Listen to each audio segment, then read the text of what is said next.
Welcome to the Brotherly Ballers podcast with your hosts, Jack Vickers and Tyler Herman.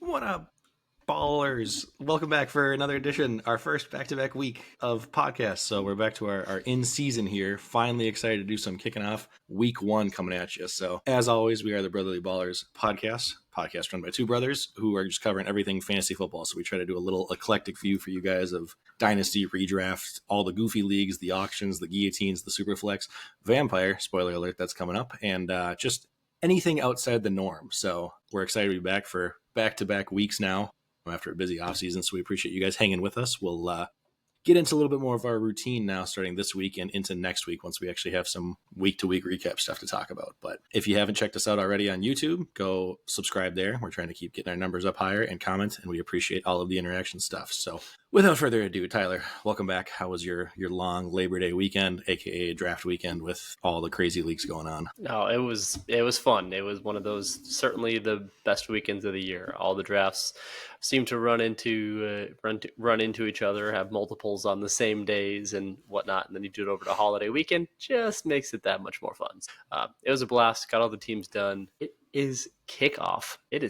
We have real football starting tomorrow. We're recording this Wednesday night, so everybody will hear it Thursday, so it'll be day one of football. But football is now officially back, and we've got a Friday night game too again this year. So it's not just Thursday, Sunday. We get Thursday, Friday, Sunday. Gotta love it. How did you feel overall in your drafts? I know you are in way too many leagues like me, always trying to cut them down, but the general consensus, if you took an average of them all? Yeah, I mean, they felt much more middle of the pack this year than I felt last year. I'm always pretty pessimistic coming into the years, but last year I felt great, and I had probably one of the best seasons that I've had. I had multiple championships, a bunch of seconds and a bunch of thirds, and this year I'm like, Lord, I just know I didn't prepare as much this year as I have in previous years, so it felt a lot more firing from the hip and drafting on feel than preparation this year. So we shall see. It'll take a lot more management this year. Funny you should mention it about championships and successful years. I just gotta bring this into the get that. Foster, I hope you're watching.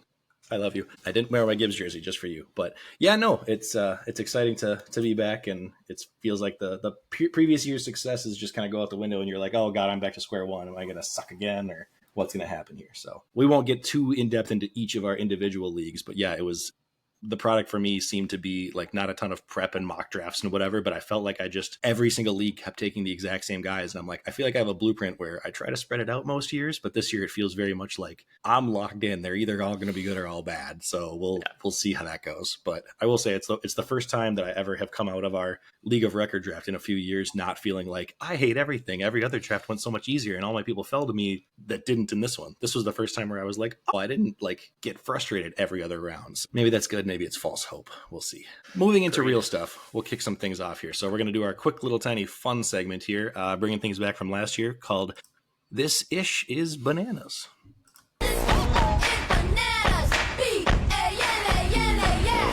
That's how you know we're professional and back in the swing of things. We have sound drops again. So that's right. I tested them all, so they should work. So when they don't, I'm going to be mad. Clear off the dust and get everything out of the archives. Yeah. Not a lot this week, but this is our just little section to be like, not just like fantasy stats. If this guy was QB6 for blah, blah, blah, whatever, it's like, this is just the goofy things that we're like, how can this be true? So if you have any of those that you come across, any of you deep divers on Twitter, Jordan sends a lot of his in throughout the year too. So shout out to him. But there's a couple that I found before we had any real football to talk about. But the Bears quarterback, backup quarterback, Tyson Bagent, Bilbo Baggins, is the first Bears quarterback to receive a contract extension since Jay Cutler in January of 2014. Just let that sit in for a moment. That's rough. Yuck. That's about the same line as the Browns jersey where you see the name after name after name on there. So, and then this other one, it made me throw up in my mouth a little bit. But Juwan Johnson, tight end for the Saints, who had a pretty solid breakout year last year, he has already actually caught a pass from Tyler Shuck, their rookie quarterback that they drafted at Oregon in 2019. And for context, Juwan Johnson is already on his third contract in the NFL. So that just math doesn't work in my brain. No, that's an interesting one because I was just thinking through that. I'm like, Tyler Shuck is a 25-year-old rookie, Yeah, and so I'm like, all right, journeyman rookie journeyman. already. Yeah, that's insane compared to some of the other guys. They're like just turned 21, maybe Yeah. 22, and he's like, I haven't played it down in football, and I'm 25. Oh, and by the way, he's 25. He can legally rent a car, and he still can't beat out Spencer Rattler for the quarterback starting Yikes! spot. So there's that. All right, moving into NFL news, we're going to shamelessly plug our hometown Vikings team. So we have our Vikings 60-second synopsis every week, but usually we cover how they did the previous week and any noteworthy stuff. But we just got week one, so we're kicking things off in prime time with J.J. McCarthy's first debut for the Vikings Monday Night Football in Chicago. The point spread is Minnesota -1.5, so that means the 3 that Chicago gets gifted, it's still in our favor beyond that. So I won't say a whole lot about it, but Tyler, what are you expecting in this game, or what do you think is going to be like an X factor? What's, I guess, a takeaway coming in? Yeah, for me, and it tends to be week one across the board in NFL. I think we're going to see some ugly football. Wow, wow. Understandably, defenses just come in, they're more reactionary, right? So week one offenses are still kind of getting into the groove and getting on the same page as everybody. So defenses tend to dominate in week one. We see the lower scores in week one, and week two tends to shoot up. I think we're going to see some very ugly football for not only multiple reasons, not only being week one, but think of both situations. JJ McCarthy in his first NFL action. It takes time for the NFL to slow down. Any person that's ever been in the NFL, no matter how good they are, has told you that. So I think that on top of Caleb Williams also in a brand new offense too. Remember, now he's got new coach, new offensive coordinator, and everything like that. Those things take time to gel. And not to mention, both defenses are good and return a lot of those pieces, some changeover. But I think it's just kind of a low-scoring, ugly football game where a turnover ends up being the difference. I do think we pull out a win. I know there's a lot of hype around the Bears offense, but I think it takes them a week or two to get something under their belt. So I like that, and I like our defense better than their defense. So I'm going to give the Vikes a small road win. Yeah, I think weirdly kind of similar teams when you compare position by position, but I give us the slight edge in most of them. So kind of feel the same way. I just have been very much a Caleb hater even prior to last year coming in. So I just don't, I mean, everybody's like, okay, but this year is the year he's going to blow. I'm like, we'll talk about it. I have a random extra bold take to add in there later, but I just don't really see it. So I agree. I think it'll be kind of a dud. I think it'll be not the exciting offense display or JJ big game like maybe people are hoping after waiting for a full season to see him. So I think it's going to be some bumps, but I do think my prediction is going to be like a 20-14, like ugly, probably a handful of field goals, maybe even like a 20-13 type of thing where it's just kick, random score type of thing. So we'll see, but definitely one that we need to have right off the bat to feel like we're still at least, in the top half of the division. So a few tiny notable NFL news things. We hit most of them last week, but some stuff since last week's episode.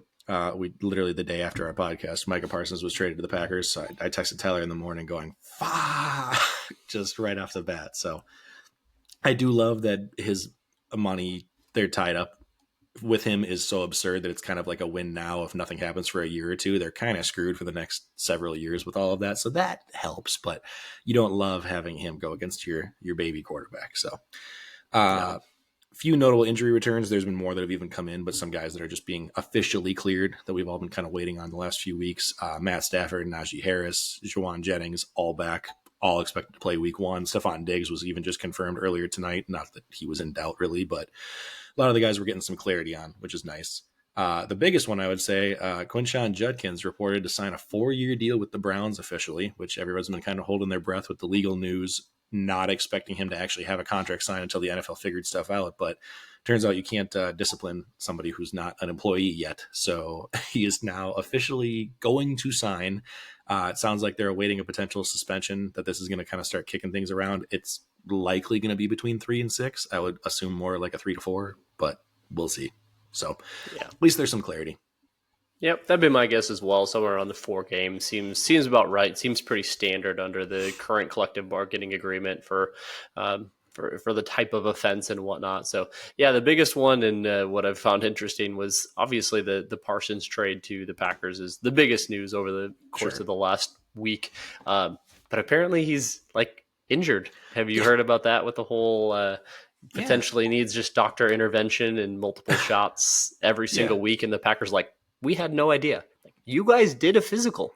You guys, he had to clear a physical for you guys for the trade to go through, and you guys said yes. So super interesting.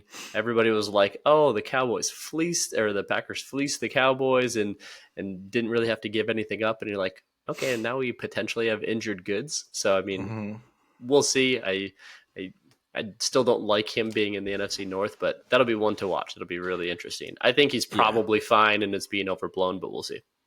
I'm very surprised that knowing it wasn't like it was a random new injury thing. It was issues that he dealt with last year. And a lot of the people thought that he was just doing the whole holdout thing, but still seeing that, you would think that your medical staff would be even more checking into this kind of thing. So to have been surprised and also find out so quickly, oh, we got a problem here. This, it doesn't make a whole lot of sense. So I agree. Love to see that. All right. Moving into what we're going to call for now until we come up with a better name, the game time section. So this is where we're going to do all of our random weekly stuff, which we finally get to kick off this week. So nothing to recap, but stuff that we're just going to return and kind of setting new things up. So we're going to start things off with our NFL Pick'Em, the Brotherly Ballers edition, which this is our version that we've had for 3 years now. Last year was the first time we incorporated it into picking 2 teams every week, but it's kind of a variation on the survivor pool where you have to pick every single team. We don't eliminate anybody if you're wrong. It's more of a season long thing, but you do have to use everybody. So there's always strategy of who to save till when versus getting out to the start, because week 1 always seems to trip a lot of us up. It seems like there's the layup picks and they're just wrong. So for context, 2022, Tyler won. 2023, I won. We had the same exact top 3 between us 2 and Nick. And then 2024, finally a newcomer, Nate wins it.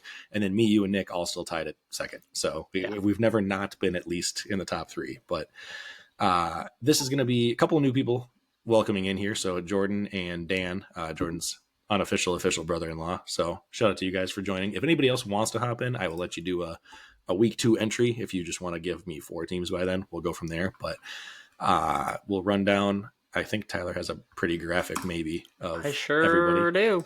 Hopefully you're watching on YouTube. If you're listening, just don't worry about driving and just hop on your phone and check this out.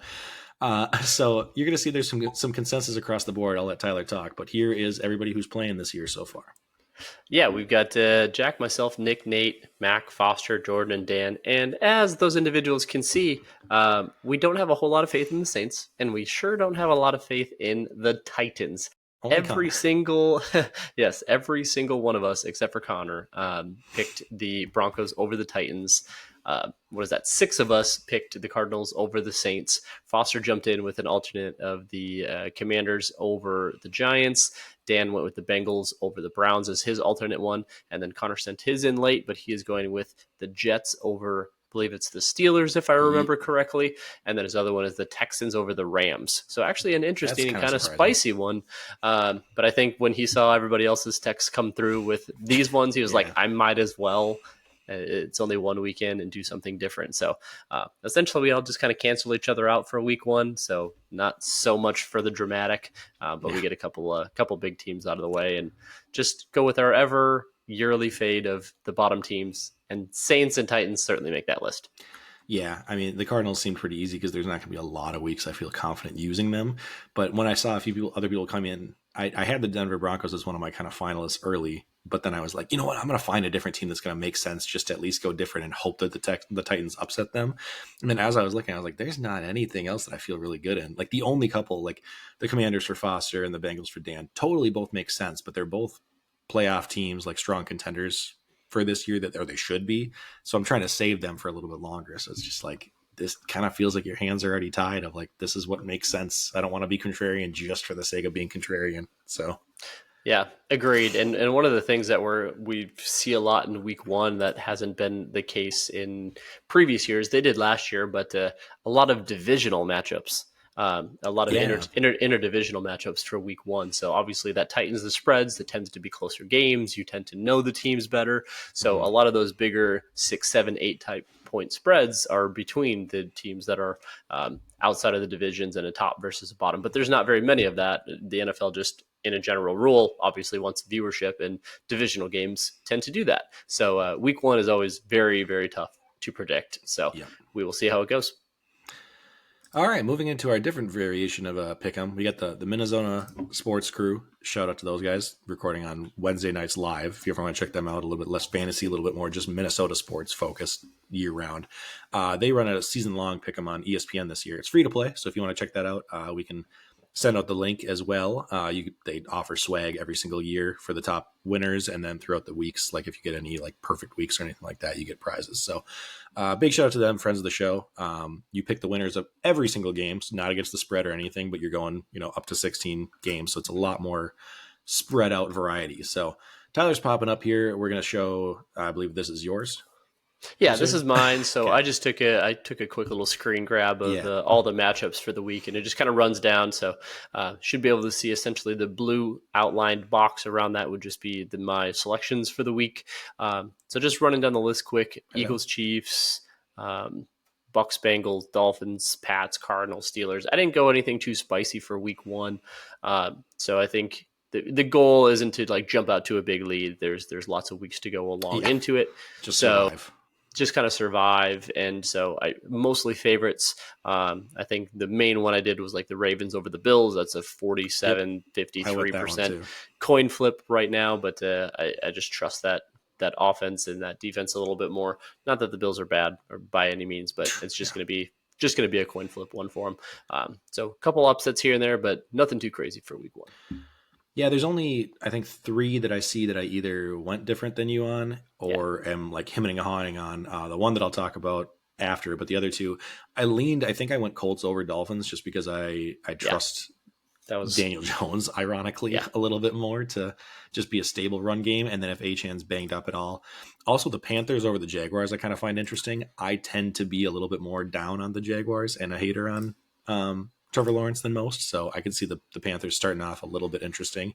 But then my I guess almost upset of the week, my underdog that I like to pick of the spicy one that I think could be an upset. I think the Jets are going to spoil the Steelers and Aaron Rodgers' debut. I think they're going to have a lot of motivation against Rodgers, their former quarterback, and Justin Fields, who was from the Steelers too. So they basically just flip-flopped quarterbacks for week one. Mm-hmm.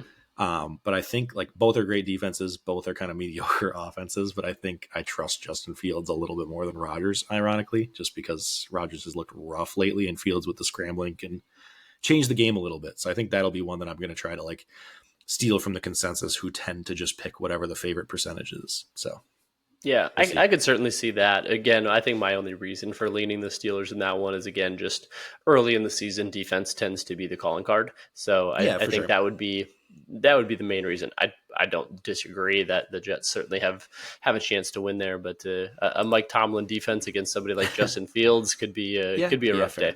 Yeah, fair. I mean, Jets defense is also good too, and the fact that it's in New York or New Jersey, whatever you want to call it, gives me a little bit of a leaning. So we'll see. But yeah. All right, moving into our next game, so to speak. I can't really call it a league because I don't know what this falls under, but the ever famous Bomb Squads and Butt Cheeks TM patented approved league. So this is the 4th season of this one that we both have been in. It's a lot of fun. It's basically just 10 of us, and we do a snake draft of up to 30 teams total. So everybody gets 3. You're basically just trying to get the teams combo with the most wins or the most losses. So whichever way the draft kind of falls, you can kind of just make the call from there, and you just don't want to be in the middle. You don't want to be the 8-9 or the 9-8 crew. So last year, Rob was the winner of the wins with 38. That's the record for the most ever. And then losses, we actually had, despite an entire season, 3 different combos with teams. We had me, Walters, and Eason all tie at 32, and I squeaked out apparently a tiebreaker that I didn't know existed to get the second loser's title. So first time I believe that anybody's won 2 of either way, and I have only ever gone for the losers because at this point I just feel like now I have to, whether there's more winners or not. So we did the draft. I had the 101. I thought that would feel really good, but then the teams that came back, I was like, everybody feels like a 7-9 win team. So I don't know. So I went the Saints. Seems like the consensus chalk loser team between them and the Browns.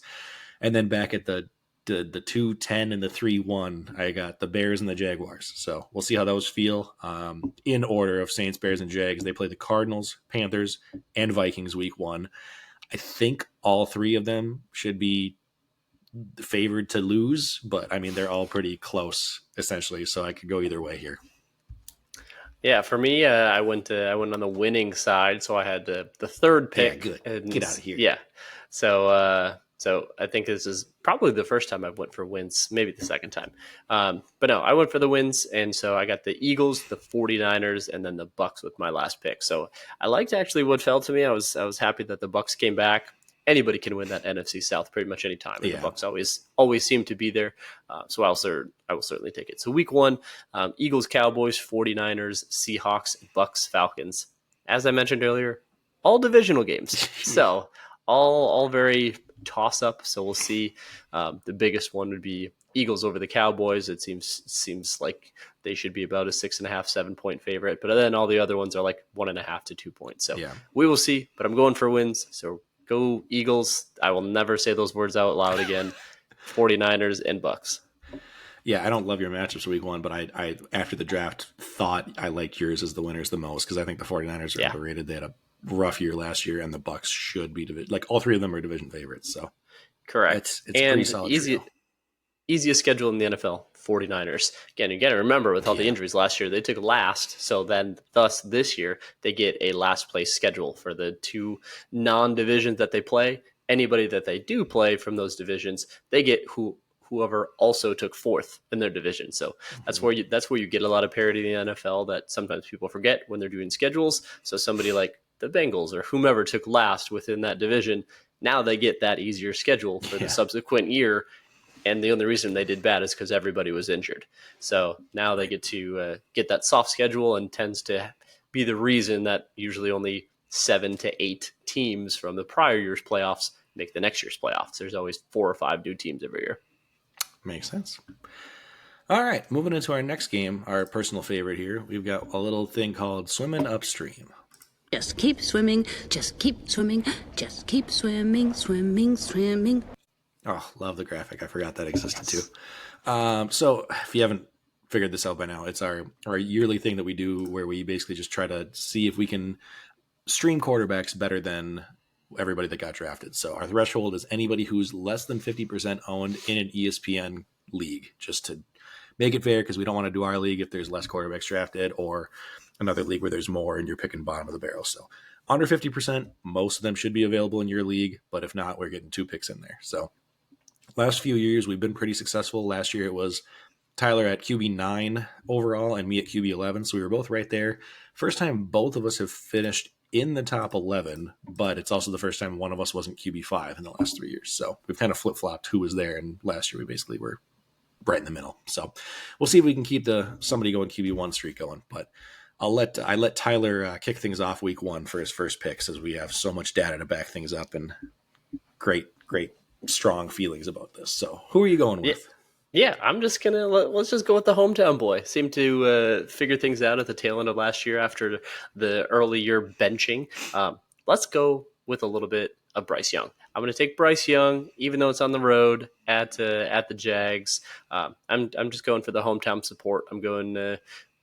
It's a defense that doesn't super scare you. On top of it, Bryce showed off a little bit even more of the rushing than everybody expected at the tail end of the year. So I think between a soft defense, wanting to get somebody like Tet involved right away, and the rest of the team, I think Bryce can have a pretty good day. So I don't expect him to put up 24 or anything like that. But when you're streaming quarterbacks, you're looking for somewhere between like 14 to 17. And so I think that's plenty within the realm of possibilities. So I will take some Bryce Young against Jacksonville for week one. Yeah, I probably was going to go that route first too, just because I'm a Bryce Young believer. But I'm just going to keep it in the same game and go on the opposite side of the ball with Trevor Lawrence and the Jaguars, who I just said that I didn't believe in like 10 minutes ago. But in this matchup, they're going against the Panthers, who I believe gave up the league worst points per game last year. It was 31 and change. So they're a little bit worse against the run than the pass, but I don't really trust Jacksonville's run game anyway. So I think it's going to have to go through Trevor. We saw Brian Thomas break out last year. They have pass catchers out of the backfield that can do it.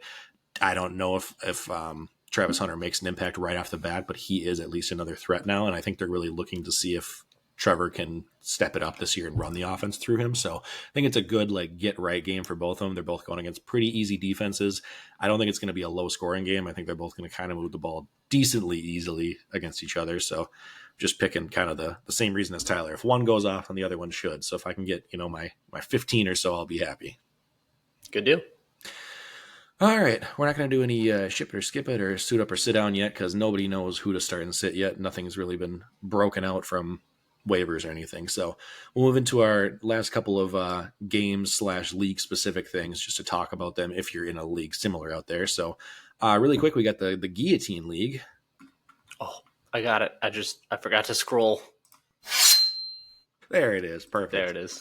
The Guillotine, maybe my most favorite league concept. So if you haven't done one, you're missing out. But it's a giant 18-team leaguer. It makes it really painful in the draft when you get like 14 like I did. And then I'm like, oh, the 14th and the 23rd best players. Cool. I don't even get like a first-round talent like you would in a normal draft.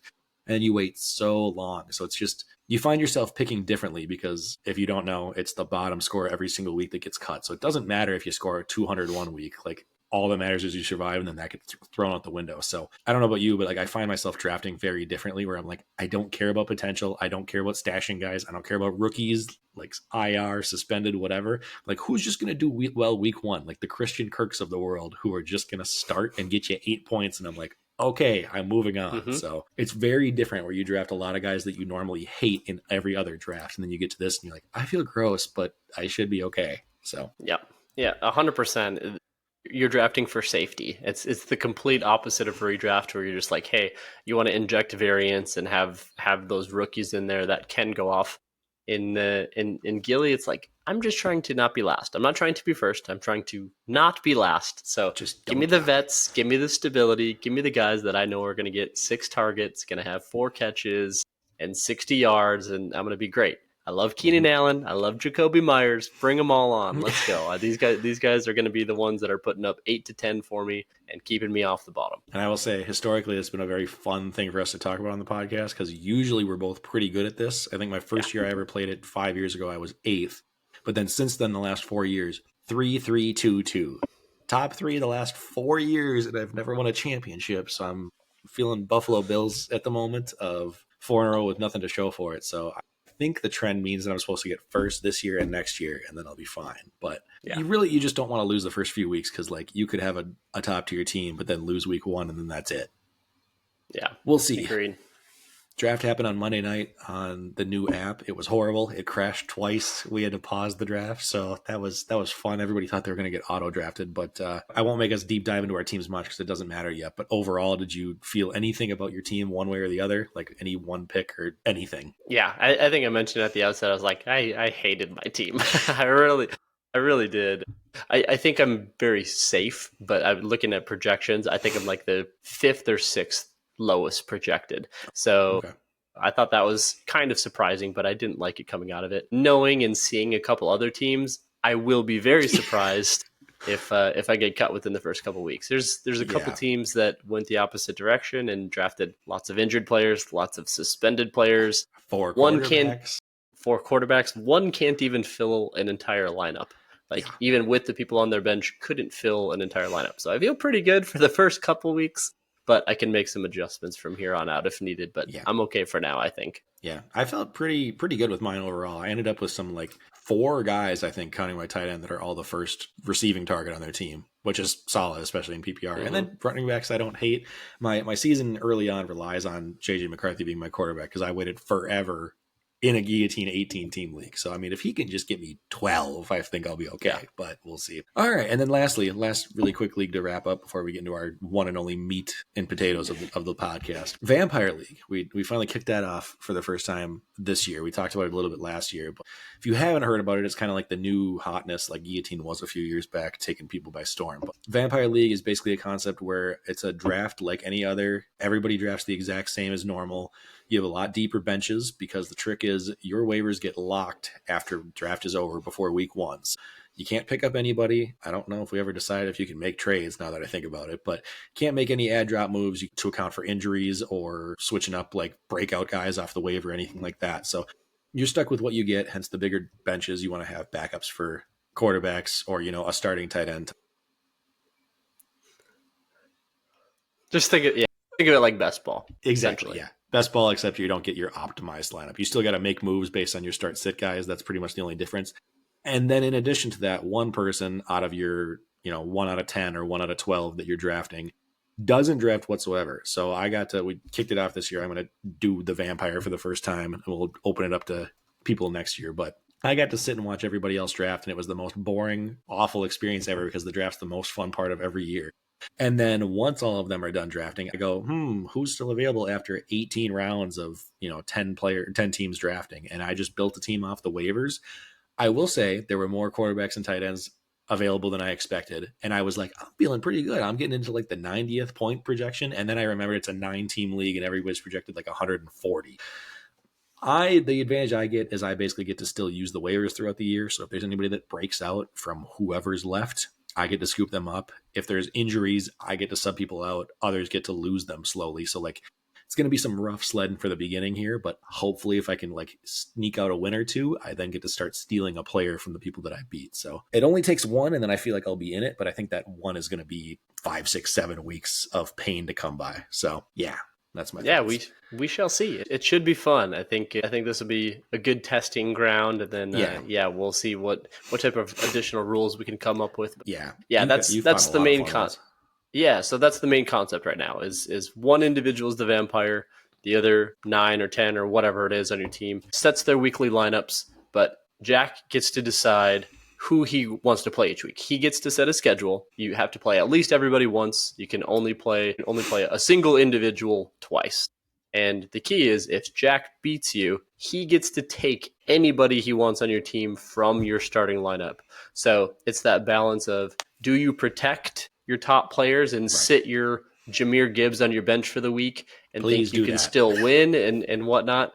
But then again, obviously you don't get those points. And if Jack beats you, he can take somebody else. Or do you go full bore? And if your team just has a down week and Jack somehow beats you, now he gets to take one of your studs. So that's kind of the main thing. That's where the vampire comes in. If he beats you, he gets to take a bite out of your lineup. Yeah, so I haven't even messed with the schedule. I kind of just left it as what the league generated for now, because with everybody being brand new to this, I didn't want to get too sneaky creative and like capitalize on buys. I figured I'm good enough on the waivers and predicting people that I'll give it a shot. And if it doesn't work and it's way too tough for the vampire, then we know for somebody next year. But it gave me Boots, aka Joe, one of my friends who's joining the league this year, as my potential week 1 victim. So if I can get lucky and squeak things out, he's got a few tasty targets. Lamar, I think he's got Bowers maybe as his tight end, and then Gibbs. So my target I'm calling my shot on now is going to be Jahmyr Gibbs if I win. It's probably not going to happen, but we'll keep the list running of my victims throughout the year. And basically in the meantime, everybody else is just trying to win and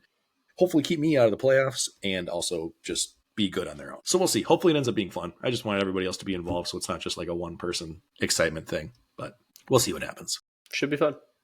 All right, finally, the moment I've all been waiting for. We're going to get into our My Guys, the last big announcement or event before the season kicks off, and also post drafts, because we didn't want anybody stealing our people. So My Guys, if you've lived under a rock in the fantasy community, it's just basically the people that you are planting your flag on more than consensus. So like we both will talk about kind of people that we considered too, but tried really hard there were guys that I wanted early on, and then they just became like the fantasy community darlings. And I'm like, this seems so easy and chalk to be like, I'm picking the guy that everybody says to pick. So we tried to do ones that either we just couldn't stop ourselves from drafting, or ones that we are like much higher on than consensus. So we'll give you our pick: quarterback, running back, receiver, and tight end. We'll tell you where they're currently going and then why we think they should be higher than that. For context, Tyler and I have both historically done decently on this. Last year, I had Jaden Daniels as calling my shot, James Cook with his giant positive touchdown regression, and then Trey McBride.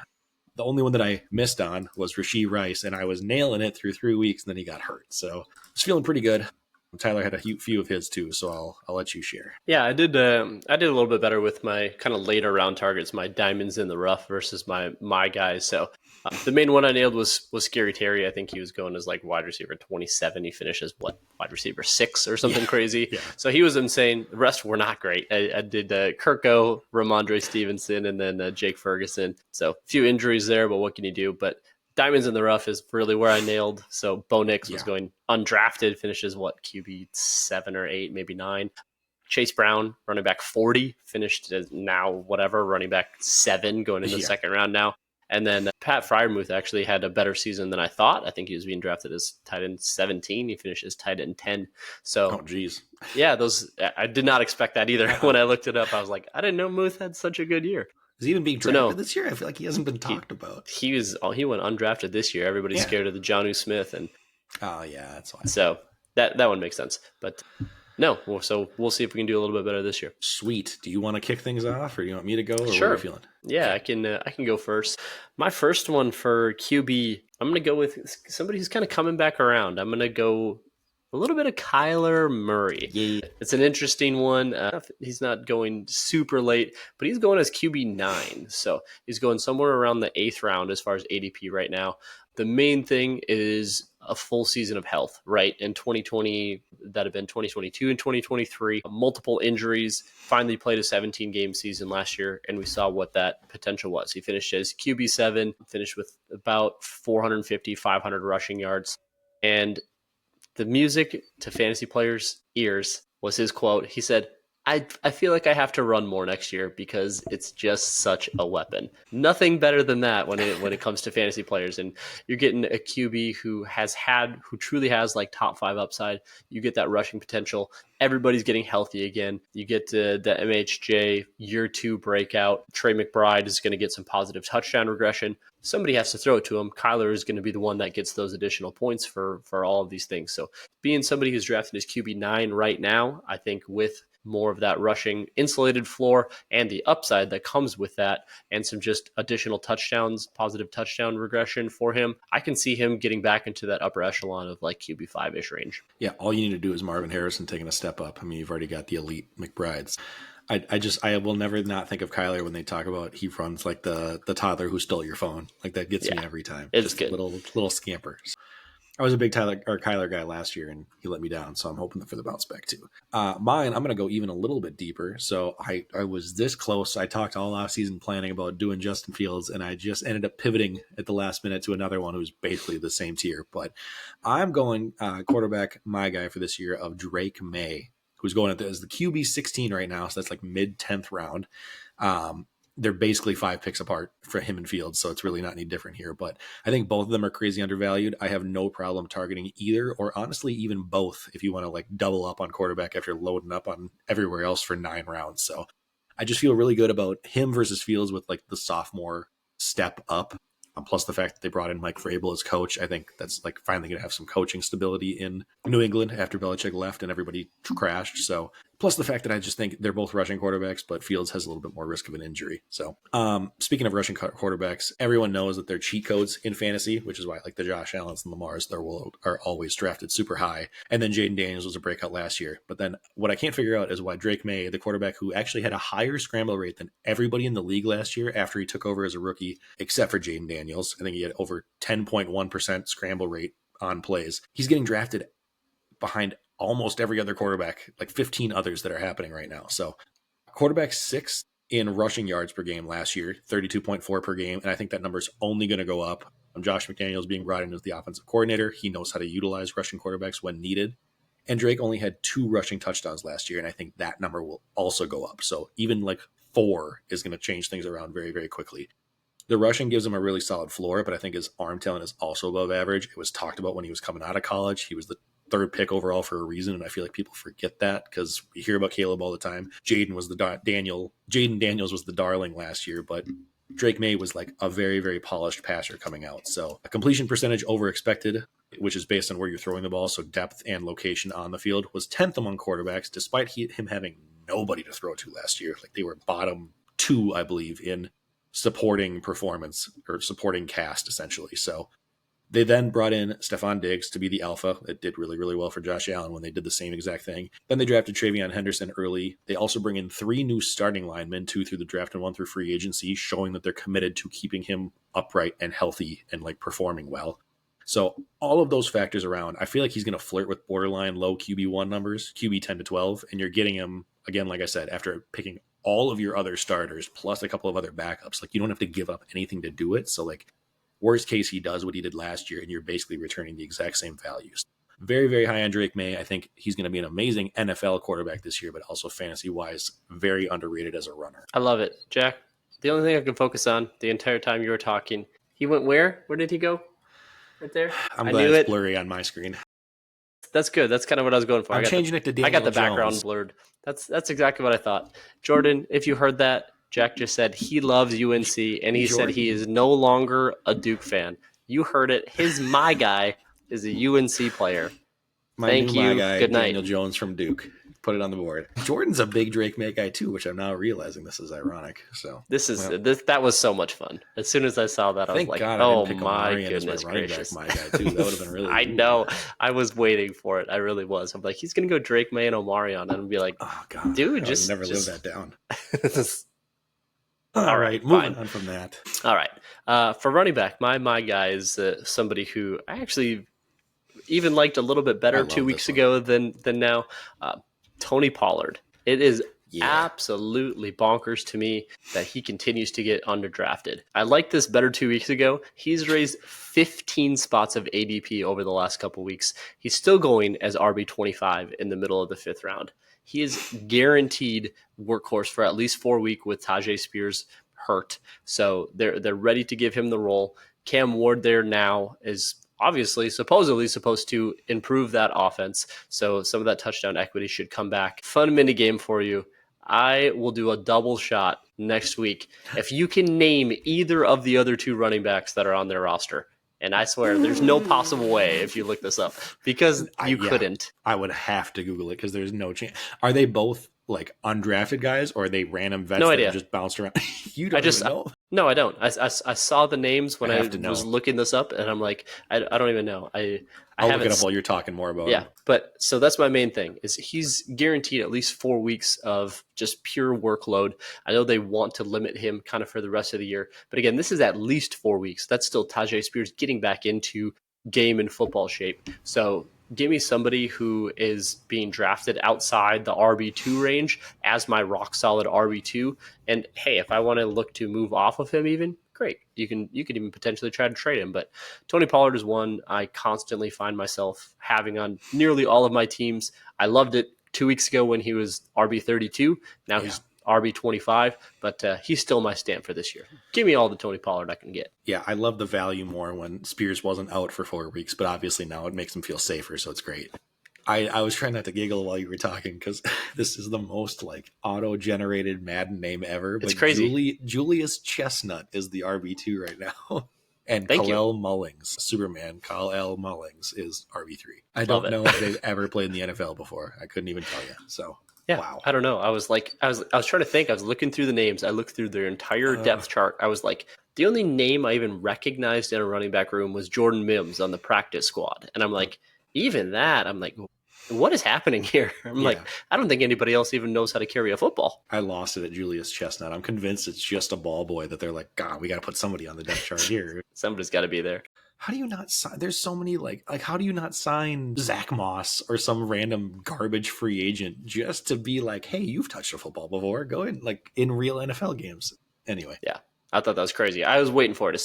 I know Spears went down relatively recently, but still to not even have somebody additional on like a practice squad to be getting reps is crazy to me. Zach Moss is a great example. He just popped in from my head. I swear to God, we're going to hear week 1 or week 2 a random vulture touchdown, and I'm going to lose my mind hearing Julius Chestnut on the TV. All right, running backs. I'm going to go with an option that's a good 5 rounds later than this. I will say, starting off, this changed a lot for me over the last few weeks. I was locked in on doing Amari and Hampton for the longest time. Then I was talking about Travion Henderson because I'm like, well, Amarian's getting boosted up a lot. Travion's still a few rounds lower. And then he became everybody's breakout. So I was like, okay, well, I'm going to get off of that. I love Chase Brown, but the same thing. He's in the 2nd round, and I just feel like it's not much of a my guy to be like, I'm going to take a guy who's a top 20 pick. We're trying to pick guys that like theoretically we could get in almost every one of our drafts. So I am going a different direction, a person that I think that almost nobody is saying is their my guy, but I cannot stop drafting him. I didn't put this in the notes, Tyler, but I looked. Of the 5 regular leagues I'm in, I have him in 4. Turns out I have him in best ball. I picked him up now in Vampire. I have him in one of our 2 dynasty leagues together. And then I also have him in guillotine, literally everywhere, where I'm just like, I didn't realize it was to this extent. I knew I wanted him as a target, but he's literally fallen to me still. And it's just like, long story short, J.K. Dobbins is my running back, my guy for this year.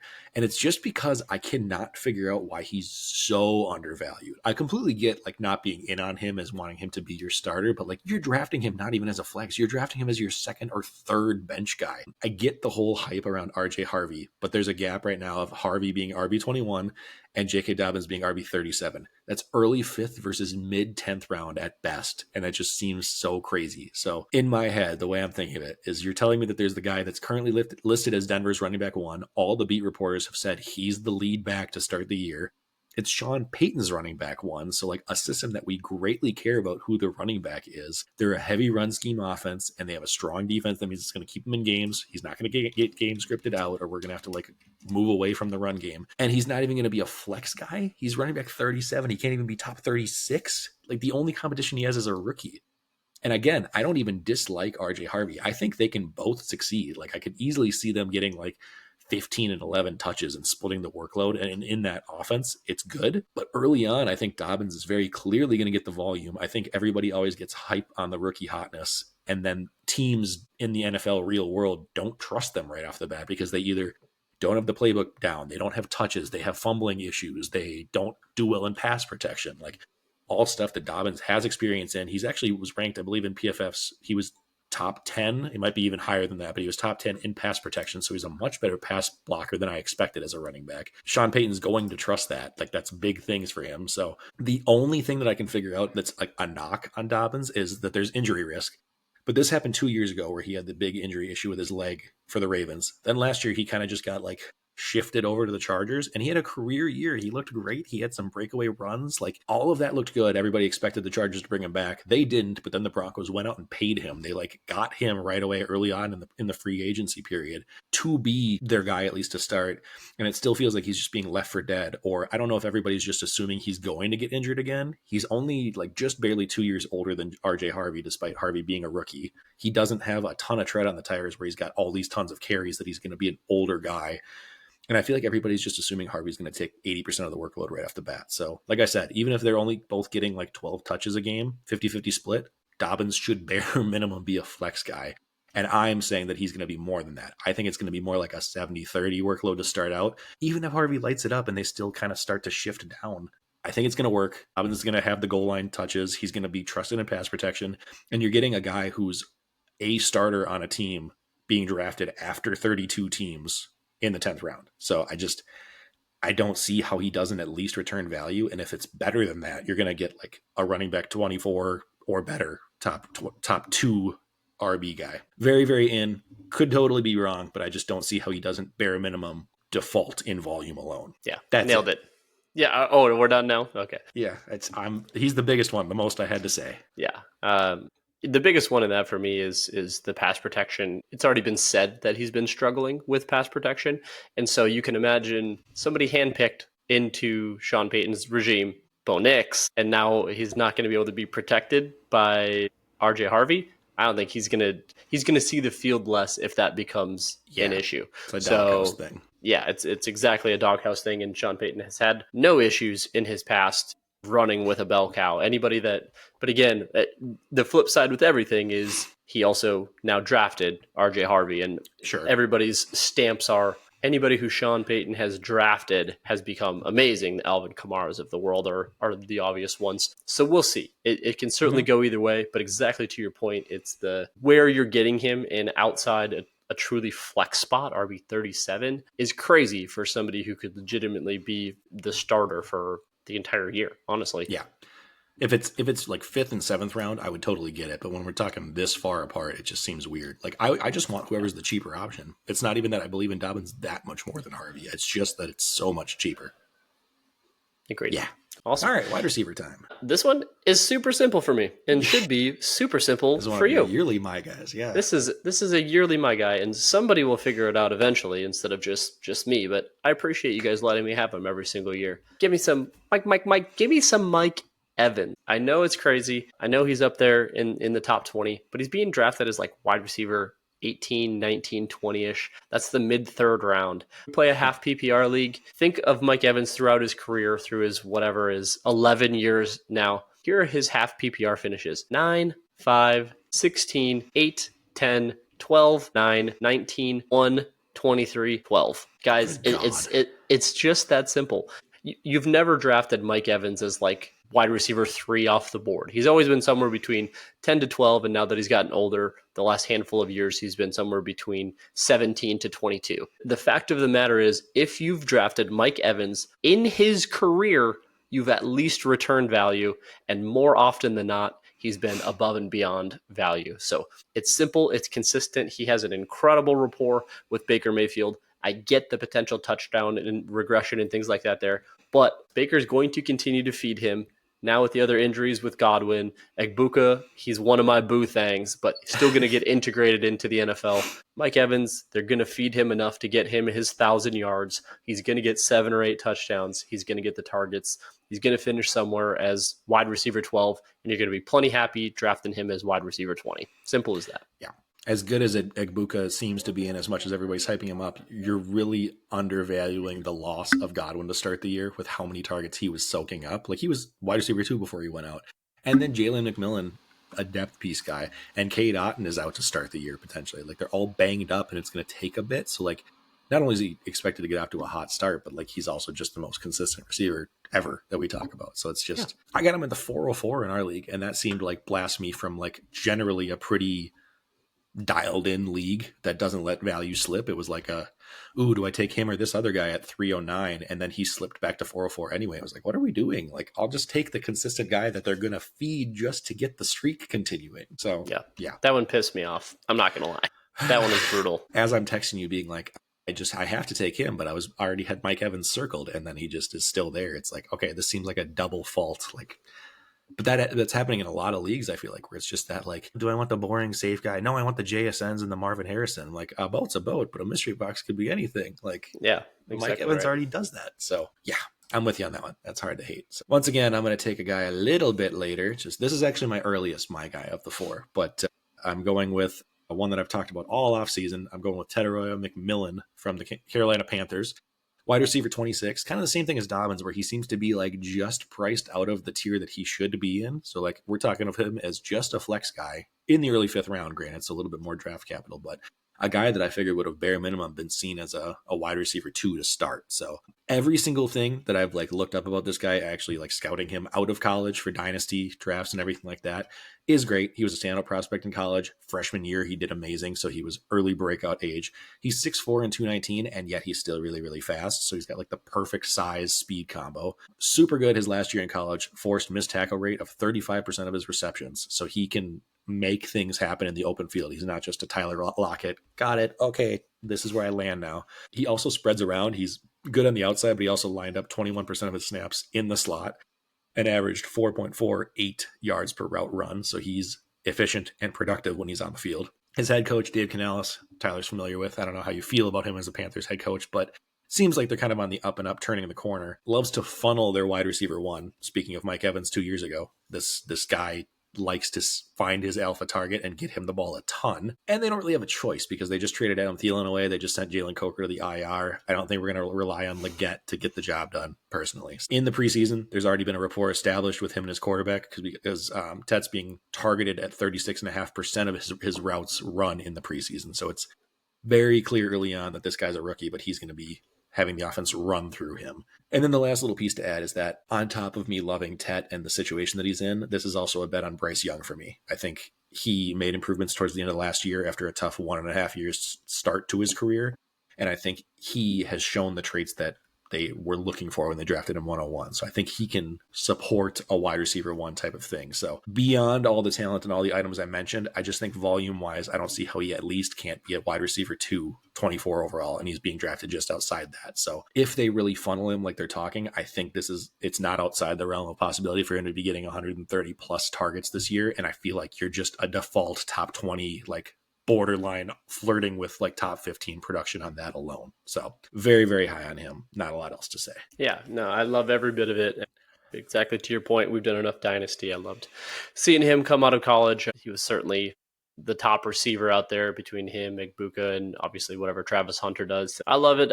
I love seeing him on the Panthers, and I think Bryce Young takes that step forward finally this year. Chuba Hubbard takes some of that pressure off, and Rico Dowdle and everything. It's just, I think, a much better offense than we've seen in recent years. Yeah. That's going to be a big component of that. Yep. Agreed. Cool. All right, finally, tight end. This is basically a coin flip because we both felt the same about two of them. So yeah, pretty much two guys going at nearly the exact same spot. Mine a tick earlier, but mine for this year, I want to put the stamp back on Evan Engram. A little bit older guy, but he's currently going as tight end 8 in the late 7th round. I got him in our League of Record draft in the 9th. So I was certainly going to take that. We talked about it truly just a few minutes ago. When Sean Payton goes and gets somebody, it's usually for a reason. As soon as he got him, he said, Evan Engram is going to be our joker. And being called a joker in a Sean Payton offense is never a bad thing. This receiving room in general lacks a second weapon. Courtland Sutton is always going to be the number one there for Bo Nix, but your goal when you're looking at these tight ends is they should be the second most targeted individual on their team.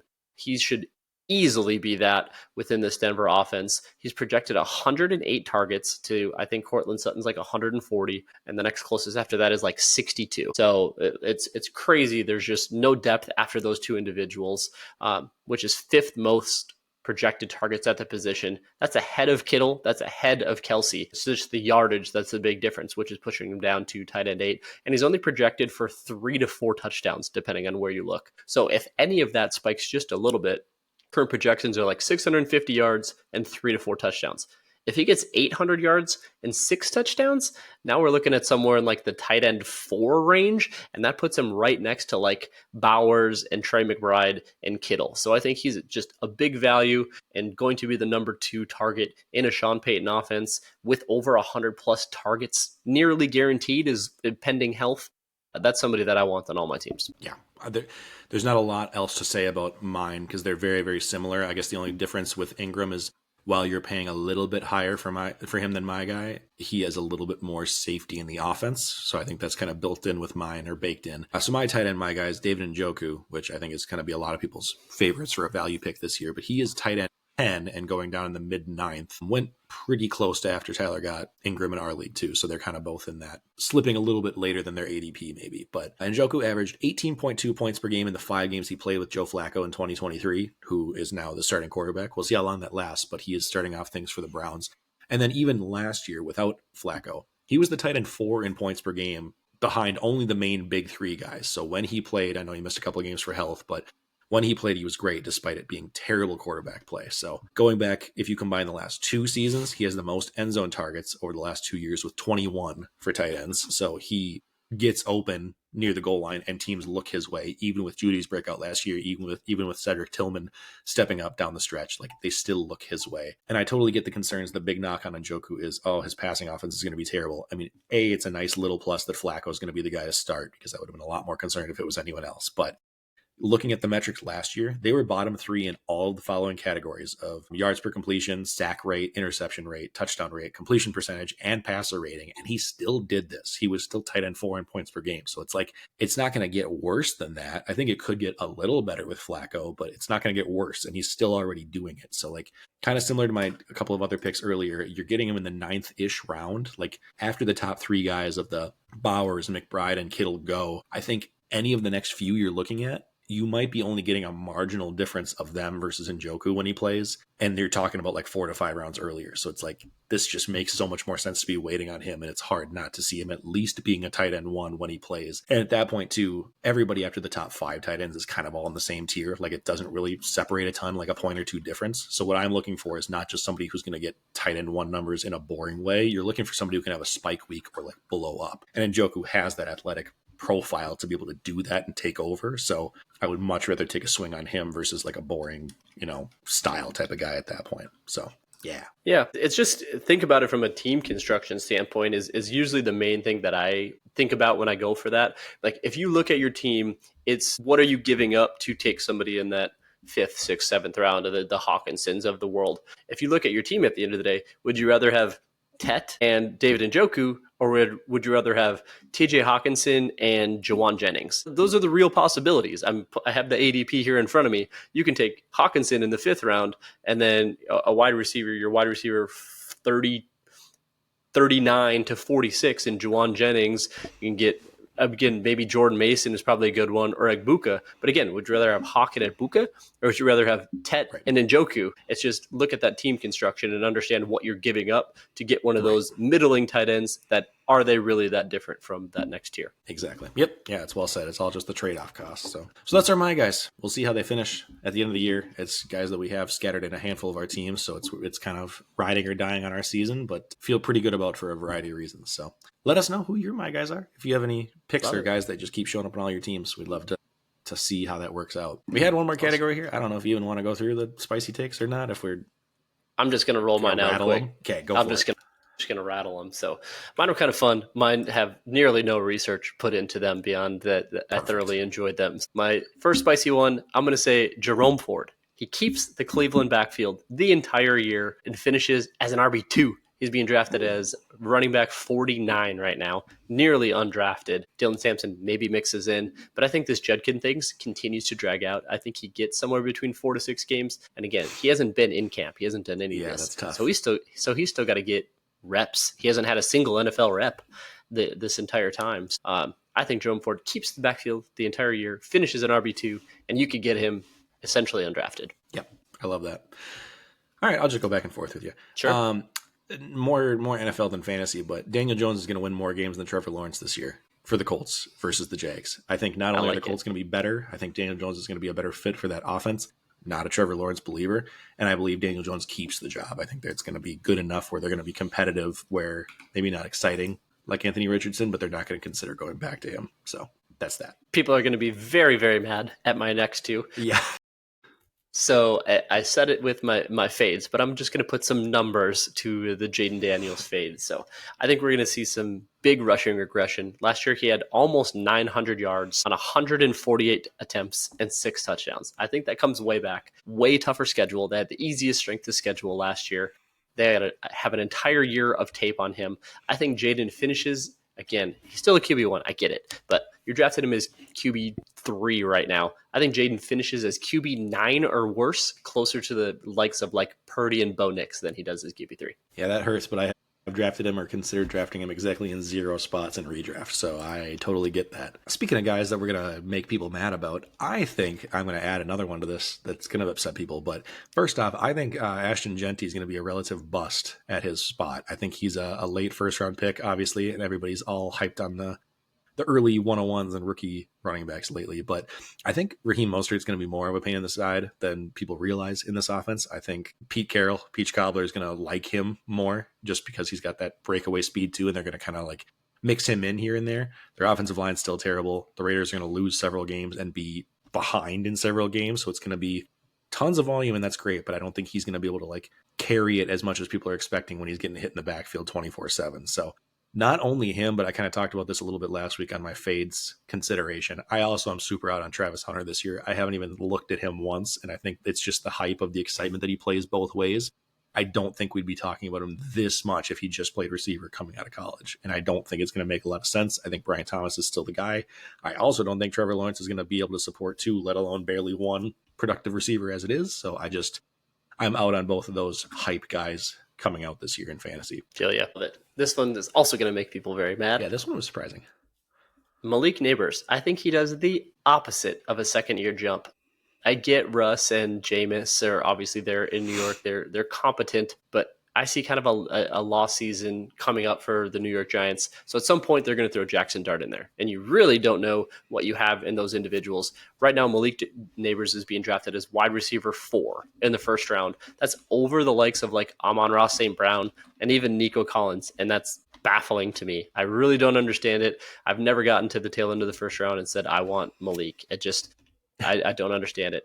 This last year, when everyone's like, he had an amazing year, he finished as wide receiver 7 on 170 targets and 7 touchdowns.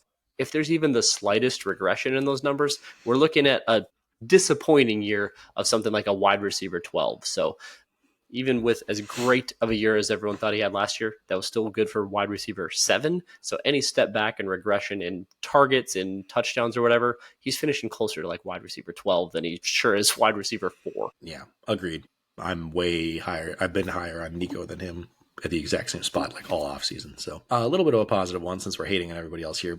I think Austin Eckler's a top 20 back this year, and the whole Bill Krosky, Jacory, whatever hype is going to have some flashes throughout the year, but he's not going to be what everybody's drafting him as. Like, I think he went like 9th or 10th round in one of our drafts on Monday night, and I don't think it's going to do much. I think Eckler's going to be the not sexy, boring pick, but he did decently the last 2 years, even as he was regressing and getting older. And now with B-Rob out of the way, I think Eckler's going to get that like receiving work again, and maybe even some goal line stuff that he used to get. I think he's going to be a very, very sneaky guy that I would have liked to get in more of my leagues, but it's going to be a surprising, like, how did he end up here kind of thing by the end of the year. I like it.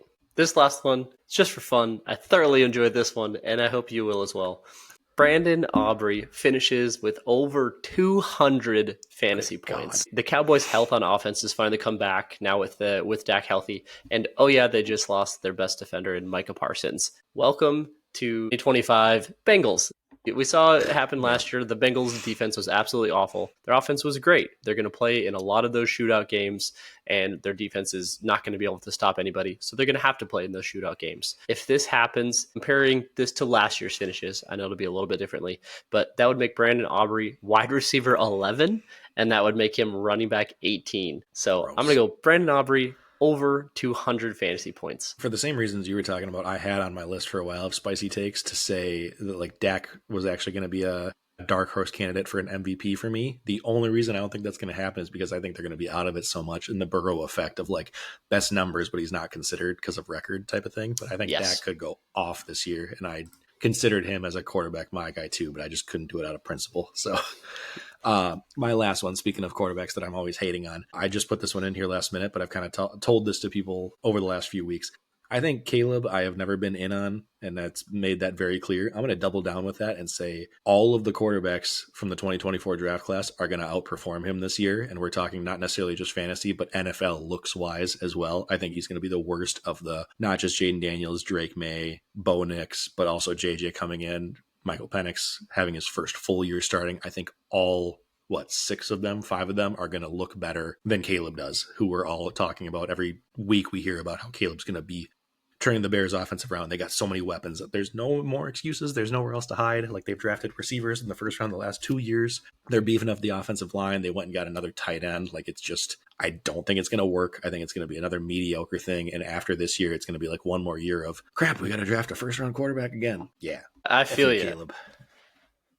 I feel you. I've been a Caleb hater since the start. Katie will tell you this. She thinks it's hilarious every time Caleb Williams comes up. She's like, "Oh, that guy that you absolutely hate." I'm like, she just thinks it's hilarious. But by now, but yeah, I've never seen it. I watched him enough at USC. I watched him enough in college. He's just crumbled against the best competition. Against the terrible teams, great. He does awesome. Is there flashes? Yes, there certainly is. But I just never saw him as like, this guy's the second coming. This guy's going to be a franchise saver. I've never understood that. I thought that about Jaden. I thought that about Drake May. Caleb never once crossed my mind that I'm like, this guy can save someone's franchise. Yeah, totally agree. Yeah, it's gonna be very, very clear this year. There's no rookie wall to hide behind anymore. Correct. So that's a few of our spicy takes. I'm done too. That's all I had. We didn't have a lot of put into thought on this one. So we'll see what happens. We'll make more as the weeks go on. No other segments for us, so that's going to do it here. I'll let Tyler send us out and kind of kick things off into week 1 and next week. Welcome back to football season, everybody. Week 1 is officially upon us. You guys will hear this on Thursday. Enjoy the Eagles and Cowboys game tonight. Enjoy the Chiefs and the Chargers game on Friday night. It's week 1.